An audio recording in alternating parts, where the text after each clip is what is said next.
ሾርባችን ቆንጆ ሆኖ ደርሷል። እዚህ ጋር ለዲኮር እንደዚህ አረግበታለሁ። ከዛ እዚህ ጋር ደግሞ የተጠበሰ ዳቦ አለኝ። በጣም የሚጣፍጠው በጣም ትወዱታላችሁ። እስቲ ሰርታችሁ ሞክሩት። ቴስቱን ልነግራችሁ አልችልም። በጣም ልዩና የሚጣፍጥ የችክን ሱፕ ነው። ሞክሩት፣ ትወዱታላችሁ። ሰላም ጤና ይስጥልኝ ውድ የሰብለ ኪችን ቤተሰቦች፣ እንደምሰነበታችሁ። ዛሬ በቆንጆና በአዲስ ስራ ተመልሻለሁ። እዚህ ጋር የዶሮ ሾርባ ነው የምንሰራው። እዚህ ጋር የሚያስፈልጉንን ግብአቶች አዘጋጅቻለሁ። ሽንኩርት፣ ነጭ ሽንኩርት፣ ድንች፣ ሰለሪ፣ ግሪን ቢንስ፣ ካሮት እንዲሁም ብሮኮሊ እንዲሁም ቅመማ ቅመም እየተጠቀምኩ ከዛ ቂቤ አዘጋጅቻለሁ። ቆንጆና የሚጣፍጥ ለብርድ ጊዜ የሚሆን ሾርባ የችከን ሾርባ አሰራር አብረን እናያለን። በተለይ ለቀዝቃዛ ቦታ የምትሆኑ ውስጥን ሞቅ የሚያደርግ ቆንጆ የሾርባ አሰራር ነው። በእርግጠኝነት ትወዱታላችሁ። ቪዲዮ እስከ መጨረሻው ድረስ ተከታተሉት። እንግዲህ የምትፈልጉትን ያክል መጠን መጠቀም ትችላላችሁ። ሽንኩርቴን ከትፋለሁ።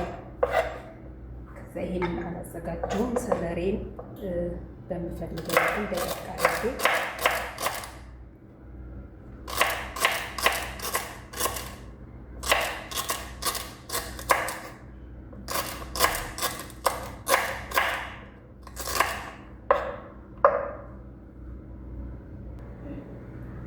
እንግዲህ ድስቴን ጥጃለሁ። የገበታ ቅቤ አደርጋለሁ። እንግዲህ እናንተ ደግሞ ከፈለጋችሁ መስራት ትችላላችሁ። ከፈለጋችሁ በዘይት መጠቀም ትችላላችሁ። የበለጠ ጣዕሙ በጣም ቆንጆ ያደርገዋል የገበታው ቅቤ። ከዛ እዚህ ጋር ሽንኩርቴን ጨምራለሁ። ሽንኩርቴን አበስለዋለሁ።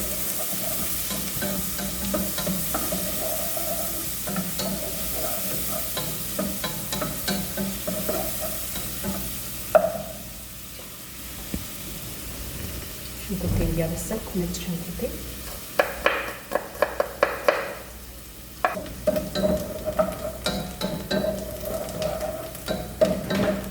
እንግዲህ እንደምታዩት ሽንኩርቴን በደንብ እየጠበስኩት ነው። በመቀጠል እንግዲህ ሰለሬን ጨምሬ አብሬ አበስለዋለሁ።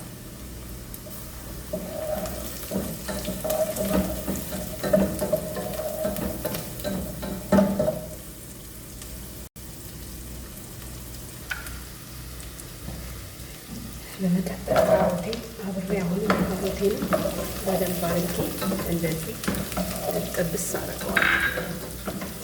ሽታውን የነገርኳችሁ በጣም ደስ ይላል።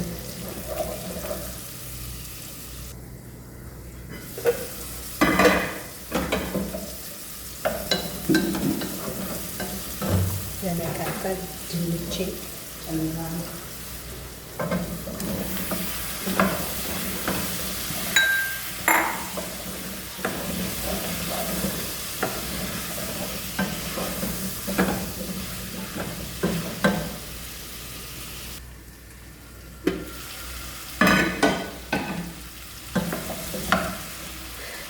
ነጭ ሽንኩርት ከዛ ትንሽዬ እርድ አለመጨመርም ትችላላችሁ። ትንሽዬ ነጭ ቁንዶ በርበሬ፣ ጥቁሩንም መጠቀም ትችላላችሁ።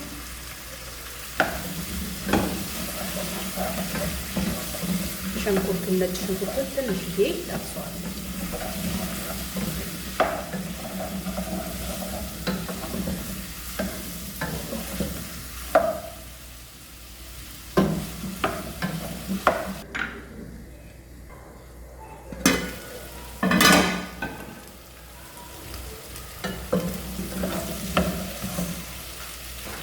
ከዛ በመቀጠል እዚህ ላይ ትንሽዬ ዱቄት ትጨምሩበታላችሁ።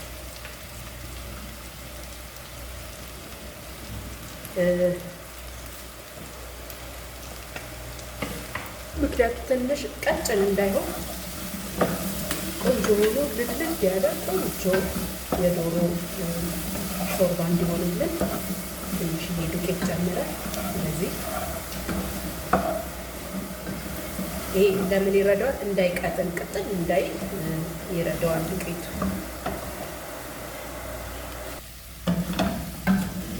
ዱቄቱ እንደዚህ ትንሽ ካበሰልነው በኋላ ትንሽ ውሃ ጠብ አድርገን ካበሰልነው በኋላ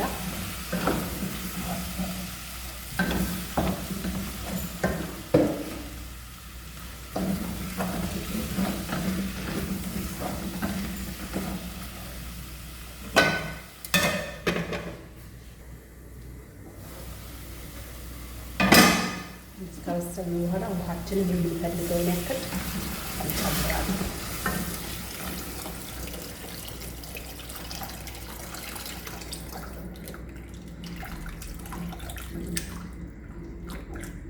እዛ እንግዲህ ይሄው በአቸቶ በደንብ ያጠብኩትን ዶሮ ላዩ ላይ እከተውና እንደዚህ አብሬ እንዲህን ተከተክ አድርገዋለሁ።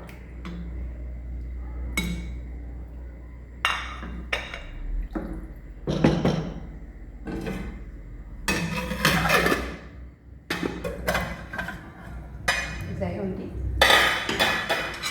ካበሰልን በኋላ ዶሮውን የከተትነው እናወጣዋለን። መልሰን እንጨምረዋለን።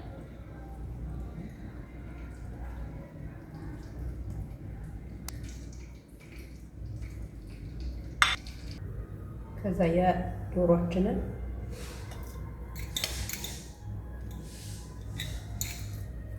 ከተፍ ከተፍ እናደርገዋለን። እንግዲህ ይህን ካደረግን በኋላ መልሰን እንዲከትፈን ዶሮአችንን እንጨምረዋለን።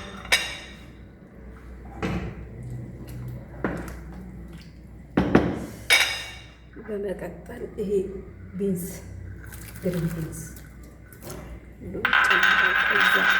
ይሄ ቶሎ ስለሚበስል ነው ከላይ ያደረኩት። በጣም ሙትት እንዲል ስለማልፈልግ ለዛ ነው ከላይ እንደዚህ የጨመርኩት። ሁሉንም አጥቤ እና ብኛ ያዘጋጇቸው እዛ እንደዚህ አድርገን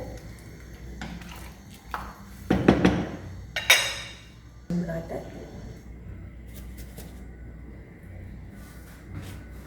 ከዛ ከድነን በትንሽ ደቂቃ እናንተከትከዋለን።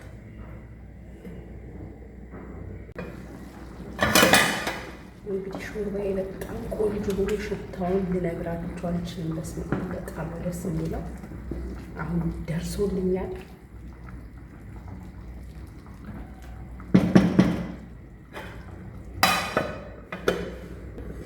እዛ ለብቴት የእንትኑን ቅጠል ከጨምርበትና ደርሷል።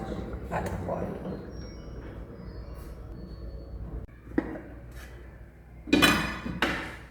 ይህ እንግዲህ ሾርባችንን እናወጣለን።